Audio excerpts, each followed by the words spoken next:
Hey, Michael Church, Crawl Space Ninja, Basement Ninja, and today I want to talk to you about 8 ways that you can extend the life of your dehumidifier. Now keep in mind, this doesn't have to be a dehumidifier in a crawl space. It can be in the attic, the basement, anywhere you have high humidity and in need of a dehumidifier. You need to extend the life of that guy because it's a rather big investment, so stay tuned.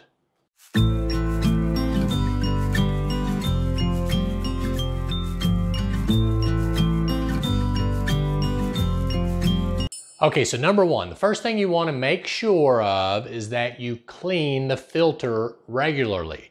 Now, we maintenance our dehumidifiers, but sometimes if the dehumidifier is in a really bad area, like a really dusty area, say an unfinished crawl space or an unencapsulated crawl space or an unfinished basement, you might have to change the filter more regularly. We recommend at least every 6 months. Most people tend to want to go a year, but sometimes you need to go less if you have a really dusty environment. So make sure that that filter is clean so that the air is moving rapidly through the dehumidifier. You don't want to restrict that airflow or it could damage the unit.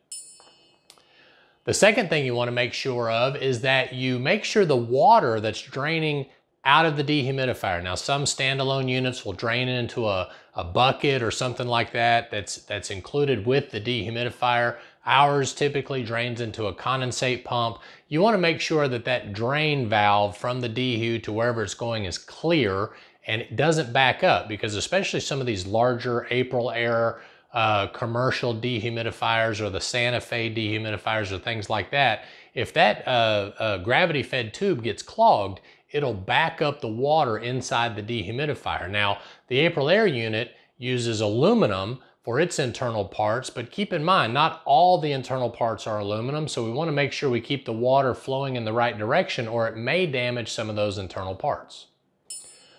Okay, the third thing you want to do is don't use extension cords. Do not ever use any kind of extension cord. Even if it's a really heavy gauge extension cord, I would still plug it directly into an outlet. Some units out there are actually direct wire units, so you don't have to plug them in, but the Aprilaire and many of the Santa Fe units that are offered on the market are plug-in units. So I wouldn't necessarily put a dehumidifier on a extension cord of any kind.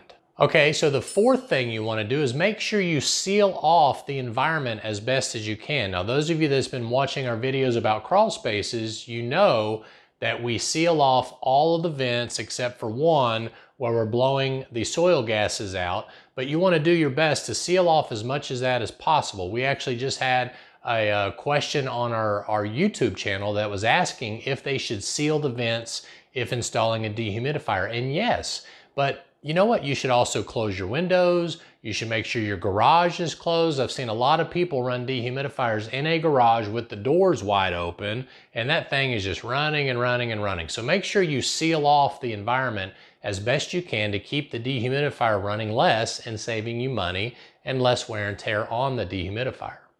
The fifth thing you want to do is make sure you leave a minimum of 6 inches on the intake side and the outside of the dehumidifier. Now, if you have a really powerful Aprilaire dehumidifier, 6 inches on the outbound side is not enough. You want to make it blow into an open airspace. Even with your basement dehumidifiers, a lot of people would put them in a really small closet or something like that, or push them right up against the heating and air unit or right up against a wall. Make sure that dehumidifier has plenty of airflow. Number one, it needs airflow to work. And if the dehumidifier is getting restricted airflow, it could be getting a false reading of how high the humidity is. And secondly, these things create a lot of heat. So you could actually overheat the unit if you've got it in a space that isn't breathing well.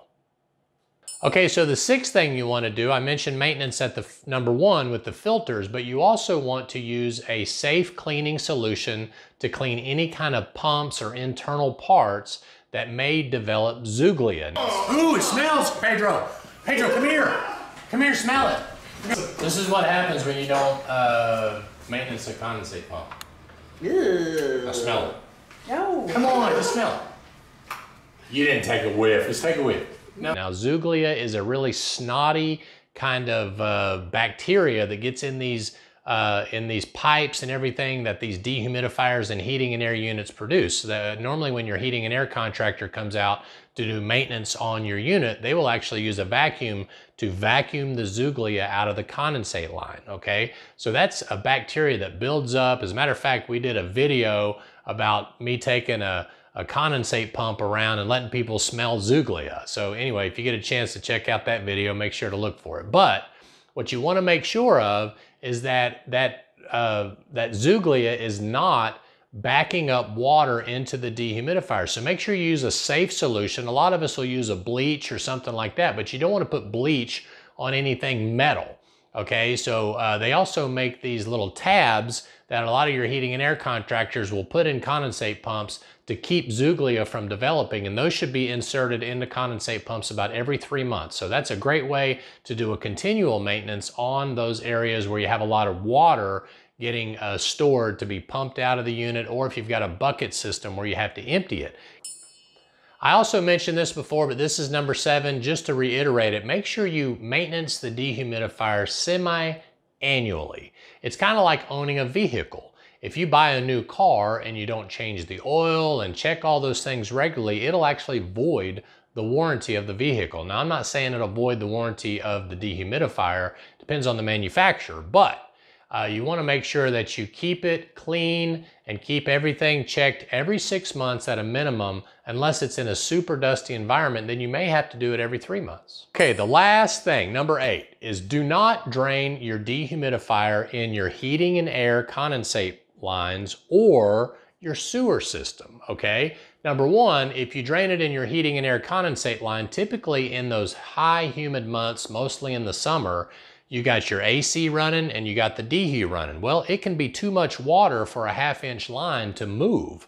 So you don't want dehumidifier water backing up into your HVAC system. So anytime we install a dehumidifier, we never join it to a condensate pump coming from a heating and air unit or a sewer system. So make sure, obviously sewer systems are a whole different thing. If you get a backup in that sewer system, it's going to destroy the dehumidifier and flood the crawl space or the basement where you put that penetration into the sewer system. So stay away from doing anything like that in those 2 areas. Okay, so my name is Michael Church and I really appreciate you watching this video. I hope you liked the video down below, and I am with Basement Ninja and Crawl Space Ninja, and we hope you make it a happy and blessed day, and we'll see you later.